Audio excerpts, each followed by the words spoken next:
Now we're going to perform 2 orthopedic tests to examine the patient for a biceps tendinopathy. So the first one is called Speeds test. So basically, Ritzy, you're going to bring your hand into this position. I want you to perform flexion. You're going to bring your arm up like that, okay? As you do that, I'm going to resist, okay? So bring the arm up into flexion. So as Ritzy's doing that, I'm going to be palpating the biceps tendon. But what I want you to do, Ritzy, actually is, rather than just movement here, I want you to perform it with the whole arm. Because the biceps tendon, there's an attachment site here, but there's also the 2 tendons up top. Okay? So once again, so you're going to bring the arm into flexion. There you go. Let me resist. Good. Okay.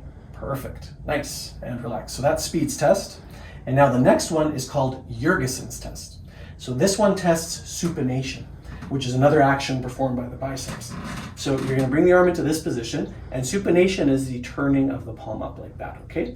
So I'm going to hold your hand, and I want you to turn out this way, but I'm going to resist that movement, okay? Okay, so I'm going to stabilize you here. Okay, now turn outwards. Good. And I'm going to palpate the biceps tendon here as well as higher up, okay? Good. And relax. Perfect.